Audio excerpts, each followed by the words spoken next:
The sunlight streamed through the towering glass windows of the Grand Aurora Ballroom, bouncing off the crystal chandeliers and scattering tiny fragments of gold across the polished marble floors. It was the kind of wedding that seemed like it belonged in a magazine. Lavish floral arrangements, silk-draped tables, and the hum of excited conversation filling every corner. And yet, for Nathaniel Gray, a single dad of 9-year-old Clara, none of this grandeur mattered. He stood near the back, shoulders hunched, hands stuffed deep into his worn coat pockets, feeling out of place among the wealthy guests in designer suits and sparkling gowns. Nathaniel wasn't a man of wealth. His world had always been filled with daycare runs, broken washing machines, and paycheck-to-paycheck worries. He had come only because a friend had invited him as a +1, and truthfully, he needed a reason to get out of the small apartment he shared with Clara after another lonely week. The moment he stepped into the ballroom, the music swelled. A sweeping classical melody, the kind that made your heart ache and swell at once. Nathaniel's eyes scanned the crowd, noting couples dancing, laughing, and celebrating, feeling the weight of his own solitude settle like a stone in his chest. Clara, perched quietly on a chair near the dessert table, was the only thing keeping him grounded, her little hand tugging at his sleeve now and then, reminding him that even in the middle of this glittering spectacle, his real world awaited outside the golden doors. Nathaniel sighed, letting his gaze wander toward the garden terrace visible through the wide windows, sunlight bathing the roses in warm brilliance. It was stunning, yes, but utterly alien to him. If you believe in the power of kindness and second chances, take a moment now to like, comment, share, and subscribe to Touch of Kindness.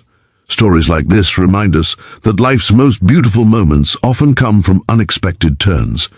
Nathaniel had just turned to head toward the refreshments when he noticed her, Helena Voss, the CEO of Voss Enterprises, one of the largest tech firms in the country.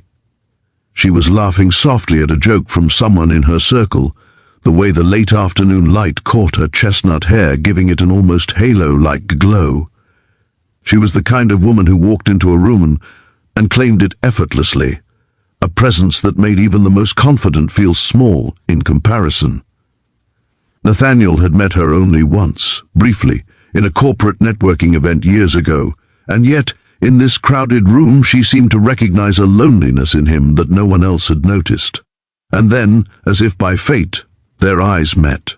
Before he could pull back, Helena started walking toward him. Nathaniel froze, panic fluttering in his chest. He wasn't used to attention, certainly not from someone like her, and he could feel the sweat prickling his palms. She stopped in front of him, smiling warmly, and without any preamble, she reached out and gently took his hand. "Dance with me," she said, her voice soft yet commanding, filled with an unspoken understanding. Nathaniel blinked, stunned, and for a moment the world seemed to hush around them. He had not danced in years, not since before Clara was born, not since life had become a series of responsibilities and survival. But there was something in her eyes, a sincerity, a warmth, that made him trust her. He nodded, almost imperceptibly, and let her lead him to the center of the ballroom. The music shifted seamlessly to a slower waltz, strings swelling, and Nathaniel felt himself exhaling in a way he hadn't in months. As they moved together, tentative at first, Nathaniel's shoulders relaxed. Helena didn't rush him, didn't demand perfection. She simply held him, guiding him gently across the floor. The laughter and chatter around them blurred into a soft haze. Nathaniel felt something he hadn't felt in years, hope.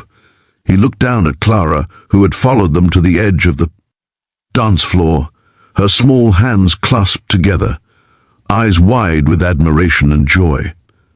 For the first time in a long while, Nathaniel realized that maybe, just maybe, there were moments in life where happiness could arrive uninvited, and you could embrace it without fear. Nathaniel and Helena moved in a quiet rhythm, a conversation without words. He found himself opening up without realizing it, telling her about the struggles he faced as a single parent, the sleepless nights, the bills that never seemed to end, the moments of doubt that whispered he wasn't enough. Helena listened without judgment, her gaze steady and her hand never letting go. And then, as if sensing the depth of his vulnerability, she leaned slightly closer and whispered, "You're doing better than you think, Nathaniel." Those words, simple and sincere, hit him like a lifeline tossed across turbulent waters. As the song drew on, the warmth of the afternoon sun now streaming low through the windows, Nathaniel found himself laughing softly, something he hadn't done in what felt like ages. Helena laughed with him, not at him, and the sound was like music itself, weaving through the crowd, drawing the attention of a few onlookers who smiled at the unusual yet tender connection unfolding before them. For Nathaniel, the world had narrowed to just this moment. Clara watching, Helena smiling, and the music that seemed to echo the sudden pulse of hope in his chest. After the song ended, the applause around them was polite but not overwhelming. Helena held his hand a fraction longer than necessary, and Nathaniel felt a surge of something he hadn't anticipated: courage. "Thank you," he murmured, almost embarrassed by the intensity of the moment. Helena merely smiled, giving him a knowing glance that spoke of secrets shared without words. The afternoon faded into early evening, the golden sunlight giving way to the soft glow of the chandeliers. Guests began to drift toward the terrace for cocktails, and Nathaniel found himself walking alongside Helena, the two of them talking as if they had known each other far longer than mere hours. She asked about Clara, about his life, his dreams, and even his fears. Nathaniel, in turn, found himself telling her things he rarely shared with anyone, how he sometimes wondered if he was enough, how he feared never being able to give Clara the life she deserved.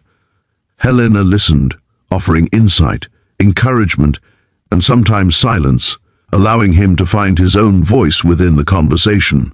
At one point, Helena paused near a fountain, the water sparkling in the fading light. She turned to Nathaniel, her expression gentle but serious. "Nathaniel, life isn't about proving anything to anyone but yourself. You're already a hero in Clara's eyes. Don't let anyone, especially not your doubts, take that away." Her words hit him with a resonance he hadn't anticipated. For so long he had carried the weight of responsibility as if it were a chain, yet here was someone who saw the quiet victories, the struggles unseen by the world, and acknowledged them. It was during that quiet moment by the fountain that Nathaniel realized something profound, that life, despite its hardships, still held the potential for beauty and connection. He looked at Helena, at the way the soft evening light caressed her features, and he felt gratitude for this unexpected gift. A reminder that even in the midst of ordinary struggles, extraordinary moments could emerge unbidden and unearned. Clara, noticing her father's newfound lightness, ran toward them, hugging Nathaniel's legs. Helena knelt down to greet her, and Nathaniel watched as the two most important people in his life shared a smile. There was a sense of possibility in the air, a promise that the world wasn't always cold and indifferent, that sometimes kindness and courage intersected in the most unexpected ways. As the reception continued around them, Nathaniel realized that this day, this seemingly ordinary invitation to a friend's wedding, had shifted something inside him. He felt lighter, more open to hope,